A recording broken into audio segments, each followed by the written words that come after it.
She didn't want chemo, she wanted to heal naturally.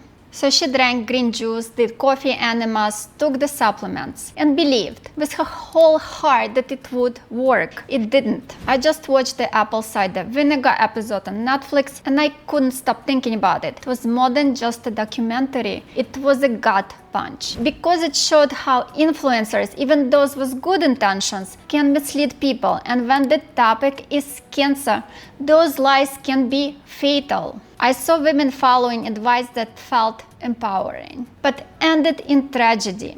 This is the side of natural healing no one wants to talk about, the side where belief isn't enough and where influencers, whether they meant to or not, led thousands down a dangerous path. Hi, I'm Shapiro. I'm a spa owner, a marathon runner, and a two-time cancer survivor. I was diagnosed with stage 0 breast cancer and later stage 0 colon cancer. I caught both early and I followed medical advice. I listened to the experts, I got the procedures, I took action, and I'm still here. That's why this story matters so much to me, because I've seen firsthand what early detection and evidence-based care can do, and I've seen too many women follow the wrong advice and run out of time. This video isn't about judgment, it's about truth. Today we are diving into the dark side of the natural healing movement.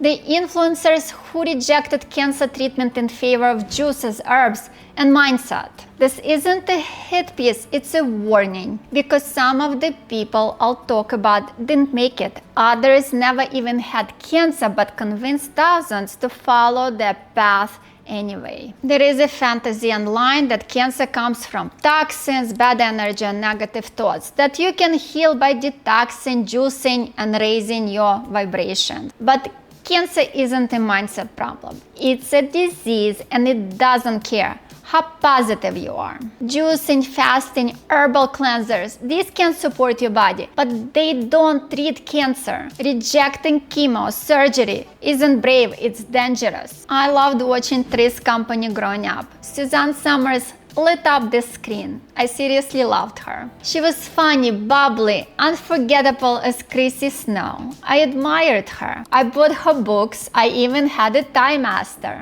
She was a fitness icon, a wellness pioneer. So when she had breast cancer and refused chemotherapy, I paid attention. Suzanne chose mistletoe extract, supplements, bioidentical hormones, lifestyle changes. And for 23 years it seemed to work. But in 2023 the cancer came back aggressively. Her husband says she fought until her final breath. But what hurts most is thinking about the women who followed her lead and didn't get a second chance. Suzanne wasn't trying to mislead anyone. She believed in what she was doing. But belief isn't a treatment. And influence is powerful, especially when people are scared, vulnerable, and desperate for hope. Jessica Ainscough was 22 when doctors diagnosed her with a very rare sarcoma. Doctors recommended radical surgery to amputate her arm or risk it spreading. She said no. Instead, coffee enemas, juicing, Gerson therapy, supplements, energy work. Jessica became a social media star, the wellness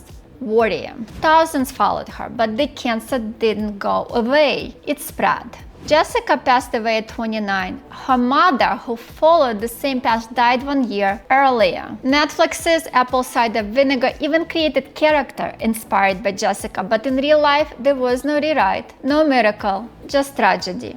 If Jessica was the optimist, Belle Gibson was the queen of the natural healing world. She claimed she had terminal brain cancer and healed herself with clean eating, detoxes, and lifestyle changes. She built an empire, an app, a cookbook, hundreds of thousands of followers. But it was all a lie. Belle never had cancer. She faked it to build her brand. People stopped treatment to follow her. Others donated money. When the truth came out, lives were shattered, but the damage was done. When someone young, beautiful, and persuasive tells you green juice cures cancer, you want to believe it. That's what makes wellness influence so dangerous. It sells hope, but costs time. Chris Wark was diagnosed with stage 3 colon cancer at 26. He had surgery but refused chemo. Instead, raw vegan diet, supplement juicing, detox protocols. He survived,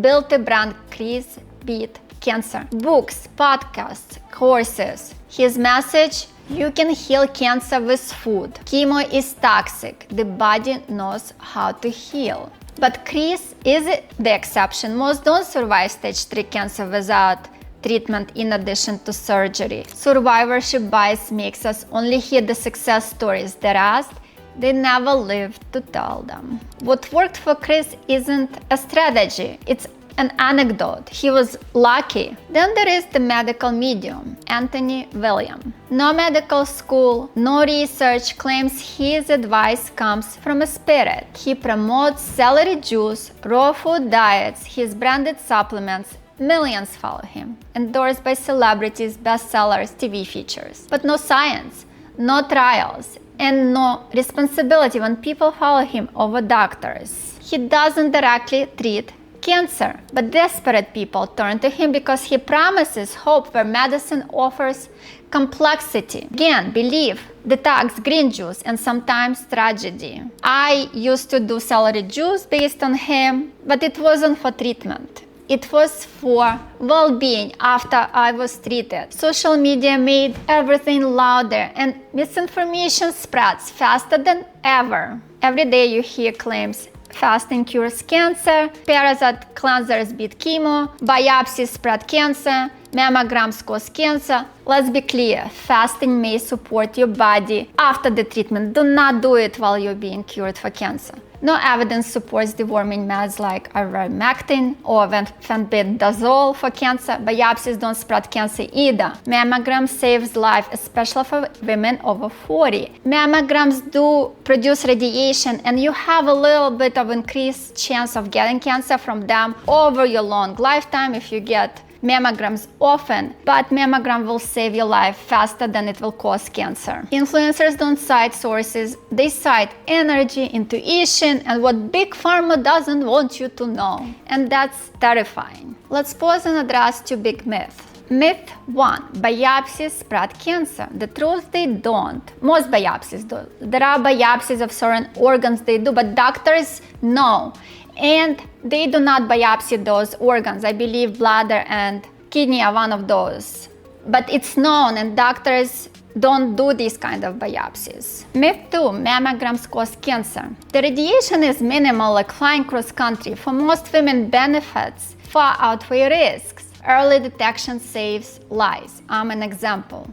Rejecting these tools doesn't make you natural, it makes you vulnerable. You trust them. They sound caring. They say what you want to believe. They call chemo poison, surgery trauma, claims cancer can be detoxed.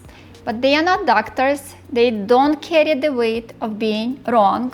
If a surgeon is wrong, someone dies. If an influencer is wrong, they get more views and profit. Nobody knows about that person who listened to them and died because they did not get treatment. Courses, supplements, affiliate links. Many believe what they sell, but belief doesn't make it true. Confidence is not a credential. It's not just naive people falling for this. Smart, educated, driven women fall for it too because cancer is terrifying, treatment is brutal, and hope is seductive. When someone promises you gentle healing, that your body knows how to heal itself, you want to believe them, especially if you've seen chemo suffering, felt dismissed by doctors, or live a holistic lifestyle. This isn't stupidity, it's vulnerability. And predators or misguided optimists know how to exploit it. I'm not against supporting your body. I do it too. Nutrition, meditation, acupuncture, supplements, all valuable, but they are not treatment. If you have cancer, here's the order that matters. Get the best medical care. Then support your body with nutrition, mind-body practices, sleep, stress reduction, hormone balance, and strength. These help you recover and thrive, but they don't replace real treatment. So what should you do if you or a loved one is diagnosed? Start with science. Get multiple medical opinions. Find a very good specialist, the best one you have around. Ask your doctor, not TikTok. Use wellness tool to support healing, not replace care. Don't let anyone shame you for choosing chemo, surgery, or radiations. These are acts of strength. I have a personal experience where my relative, when I was diagnosed with breast cancer, brought me this book, and she said that I need to pray, that I was chosen by God to go through it, and I should go through it without treatment. I think it's stupidity. I took it as stupidity at that point, but many people don't take it as stupidity, unfortunately. You made it to the end. That tells me you care.